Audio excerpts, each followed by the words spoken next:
hello everyone अस्सलाम वालेकुम की खबर আপোনালোকৰ সকলো ভালে আছে নে আজি মই বনালো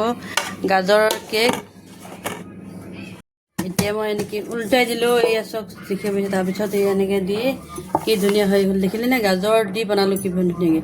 এতিয়া মই কেকটো কেনেকৈ বনালো আহকচোন মই 1 কাপ সুজি দিছো 1 কাপ চাউলৰ আটা দিছো তাৰপিছত 1 কাপ চেনি দিছো দি গোটেইখিনি বস্তুখিনি মই মিহলাই লৈছো কিন্তু ইয়াত কেমেৰা অফ হৈ গৈছিলে মই ভাবিছিলো এটো চলি আছে হেতু কাৰণে আকৌ এবাৰ নতুনকৈ দেখুৱালো মই বস্তুখিনি এখিনি মিলোৱা দেখা নহল এতিয়া মই এখিনি বস্তু মিলাই ললো মিলাই ইয়াত দিম মই কাটি ৰাখা একদম মিহি মিহিকৈ কাটি ৰাখিছিলো এখিনি গাজৰ দুটামান গাজৰ দিছো ইয়াতে দুটা গাজৰ দি ইয়াত লগত মিলাই দিম মই দুটা ডিম বিসমিল্লাহ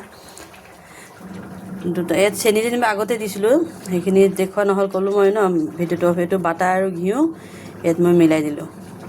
ইয়াত 1 কাপ সুজি আৰু 1 কাপ চাউলৰ আটা যে গুড়া কৰি মানে মিশ্ৰণ পিছা হেতু আৰু 1 কাপ সুজি চেনি দি পেলাই মিলাই লৈছিলো কিনখিনিয়ে কেমেৰাটো অফ আছিলে মই দেখিব নহলে নেদেখালো সেইখিনি এতিয়া গোটেইখিনি ইয়াত মিলাই লম মই এতিয়া ইয়াত দিম মই আধা চামুচ বেকিং পাউডাৰ বেকিং সোডা এইটো হৈছে বেকিং সোডা বেকিং পাউডাৰ দুটাই অলপ অলপ দিব লাগিব মিলাই ললো মই গোটেইখিনি এতিয়া গোটেইখিনি ভালকৈ মিহলাই ললো মিহলোৱা হৈ গ'ল এতিয়া 10 মিনিটমান ঢাকি ৰাখি দিম মই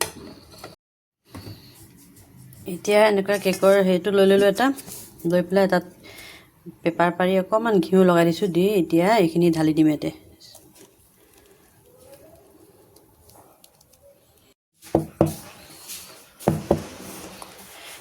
এতিয়া ইয়াত মই অলপমান ড্ৰাই ফ্ৰুটছ ঢালি দিম ওপৰে দি দিম অলপ ভিতৰত দিছিলো এতিয়া ওপৰটো অকন ডেকোৰেশ্যন কৰি দিও কাজু কিশমিশটো দিয়া নাই আলমণ্ড আৰু কাজু দিছো মই আপোনালোকে যি মন যায় তাকে দিব পাৰে এতিয়া মই এনেকৈ বহাই দিলো ষ্টেণ্ডজাল দি এখন কেৰাহীত এয়া এতিয়া ঢাকি দিম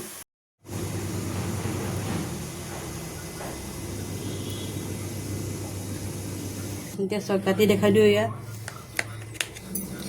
বনাই খাই চালেহে গম পাব কেনেকুৱা বস্তু ন কেনেকুৱা লাগিছে খাবলৈ আছে কিমান মজা হৈছে একদম স্পঞ্জি ইয়া এইটো খাবলৈ কিন্তু বহুতে ধুনীয়া হৈছে আপোনালোকে বনাই চাব ভাল লাগিলে লাইক কমেন্ট কৰিব আৰু আজি কাৰণে বাই বাই এইটো গাজৰৰ কেক ৰেডি হৈ গ'ল বিচাৰি আছে ফেলে